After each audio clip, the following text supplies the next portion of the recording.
The story of G.I. Joe is a tale of two brothers. One, a humble cartoon soldier born from the pages of World War II, and the other, a legendary action figure who became a real American hero. Their paths would cross to create one of the greatest toy and entertainment franchises of all time. The name G.I. Joe first appeared not on a toy shelf, but in the pages of Yank, the Army Weekly during World War II. Cartoonist David Breger, drafted into the Army in 1941, created a comic strip about an everyday soldier, while his original strip, Private Breger, ran in the Saturday Evening Post. The Army wanted it for its own publications under a different name. Breger coined the name G.I. Joe, where G.I. stood for Government Issue.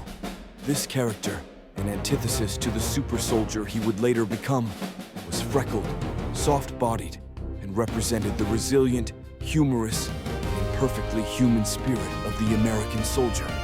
In 1964, the toy company Hasbro was looking for a way to market a new kind of toy for boys, inspired by the success of Barbie for girls.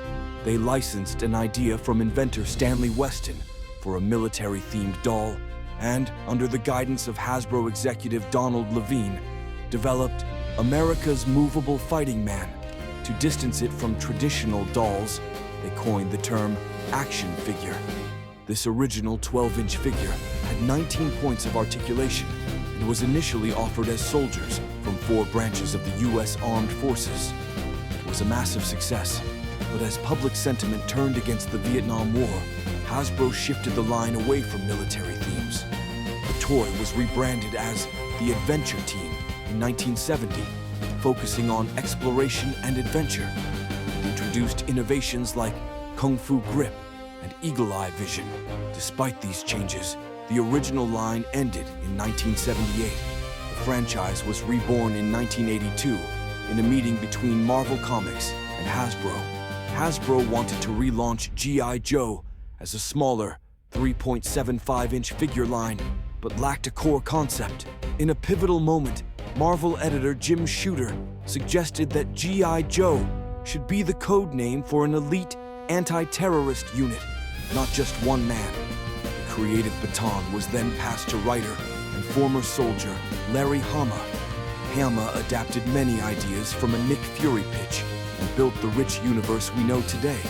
He created the core conflict between the G.I. Joe team and the evil Cobra Command, a ruthless terrorist organization determined to rule the world. This new, real American hero era was supported by a powerful trio.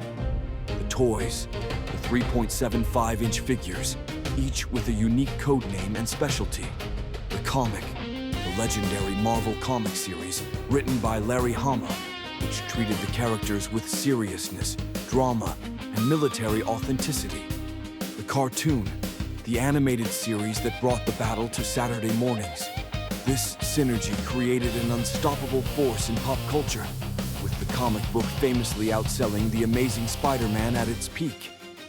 G.I. Joe's story is one of constant evolution. The franchise has seen multiple comic book publishers, from Marvel to IDW, and continues to this day.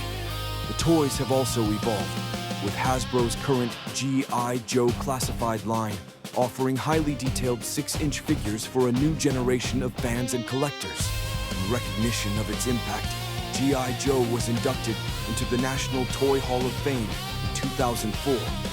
From a government-issue cartoon, Everyman, to a legendary hero leading the fight against Cobra, the story of G.I. Joe is, ultimately, a story about the power of storytelling itself, proving that even an action figure can have a soul.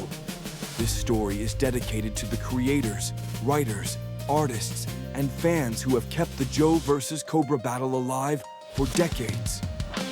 Yo, Joe. Please like, share, comment, and subscribe.